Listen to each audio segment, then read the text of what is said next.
Ladies and gentlemen, weebs and waifus, welcome to Kill World here on YouTube. And yes, it's that time once again. Time for your boy to put you on to another anime today.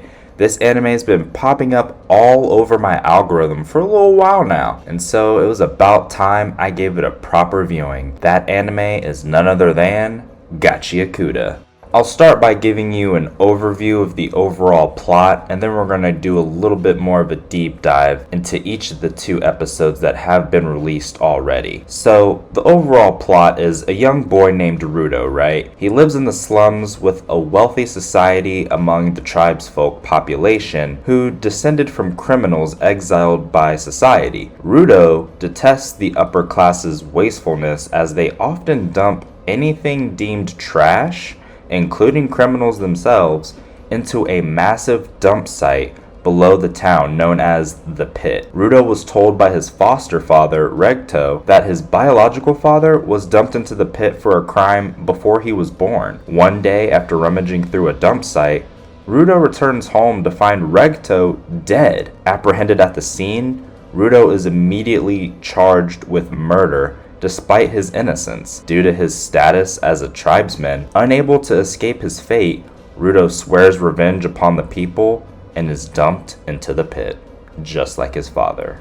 After being dumped into the pit, Rudo awakens to find himself disoriented in a foul-smelling, endless landscape of trash, just complete trash. Rudo is then attacked by large beasts made of, you guessed it, trash, and fends them off until he is rescued by a man named Engine. Now, this man Engine explains to Rudo that he is in fact not underground, but has fallen to the surface from the sphere. After testing him and awakening his power as a giver, Engine invites Rudo to join him as a cleaner. Engine explains that the cleaners are an organization of givers who use the power of unique weapons known as vital instruments to hunt down trash beasts which attacked him. Rudo reluctantly accepts Engine's offer to join the cleaners so long as it helps accomplish his overall goal of returning to the sphere and enacting revenge on those who dumped him into the pit.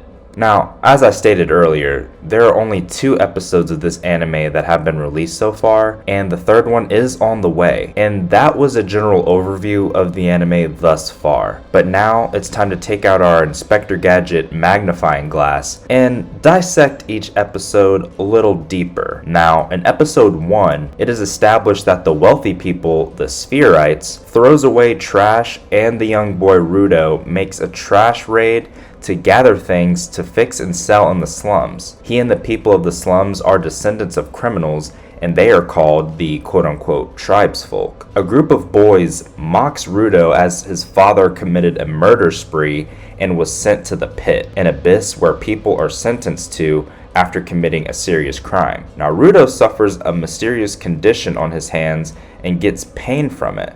The pain is stopped when he wears the gloves his adoptive father Regto gave him. Rudo gifts his friend and crush, Chiwa, a stuffed animal, but when Rudo returns home, he finds a mysterious masked figure who stabbed Regto. Rudo is then subdued, and the figure leaves with a book. Regto tells Rudo to change this unfair world before passing away, but Rudo is then arrested by the Spherites police and is framed for the murder despite his innocence. As Rudo is about to be sent to the pit, all of the tribesfolk turn on him and cheers by sending away quote-unquote the trash.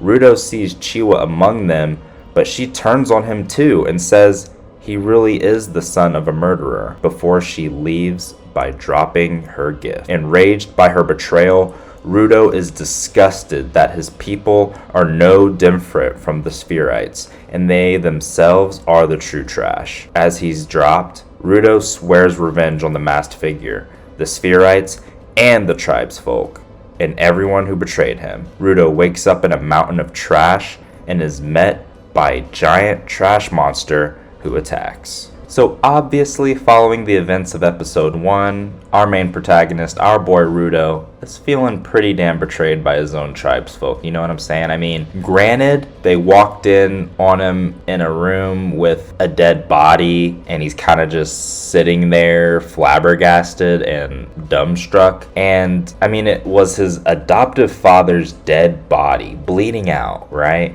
Get that image in your head, right? And they just walk in and they're like, okay, so your dad murdered a bunch of people. This is probably par for the course with you because you have that demon trait. You got that murder gene. So we're just going to toss your ass into the pit. How about we do that?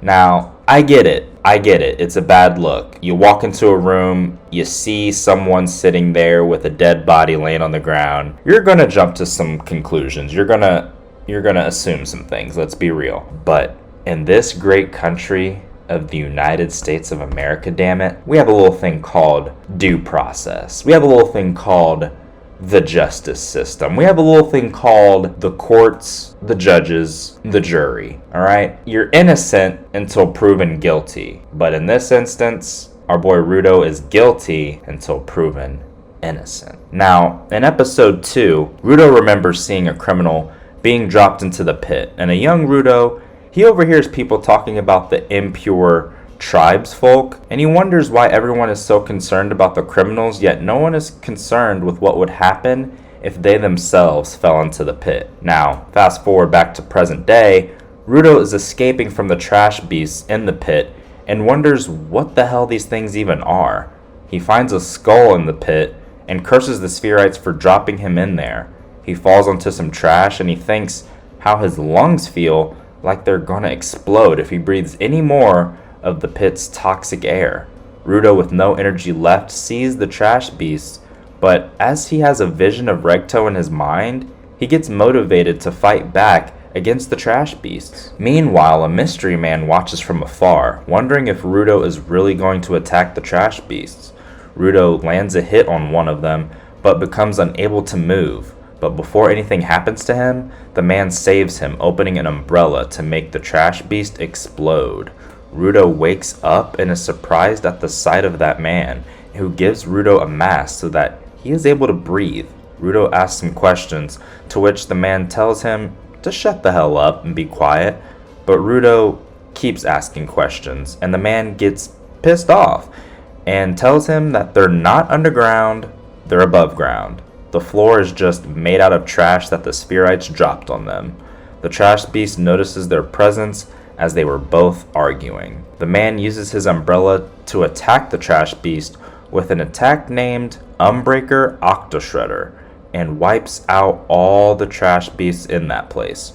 Rudo is amazed and asks who he is, to which the man takes off his mask and answers that his name is Engine and he is a humble cleaner.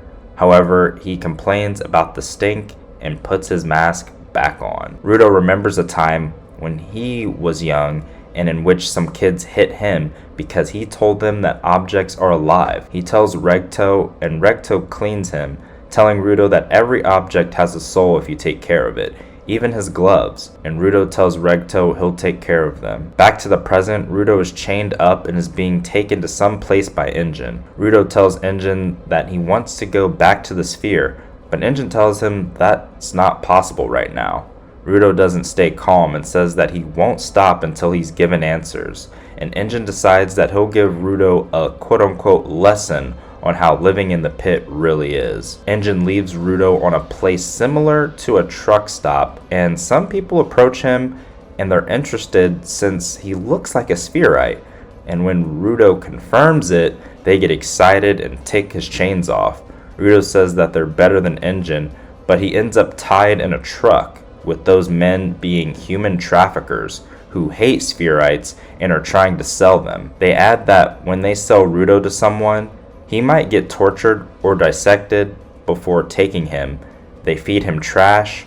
Rudo is angry from this mistreatment, and he bites off the finger of a human trafficker. A finger! Rudo gets angry about people's prejudice on the ground and in the sphere, and his vital instrument's power activates.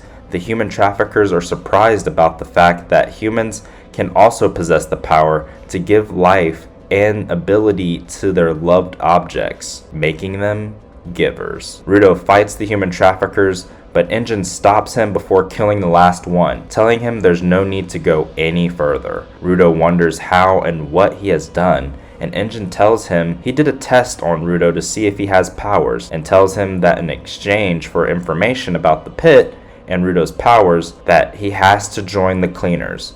And Rudo answers, saying that he doesn't want to. Now, as of the recording of this video, episode 3 is scheduled to release on July 27th, and I, for one, cannot wait to see what else this show has to offer. If you have made it to this point in the video, a huge arigato to you, and if you are new to the channel, please make sure to subscribe. It would be greatly appreciated. If you have seen Gachiakuta already, let me know in the comments. What do you think of this anime so far?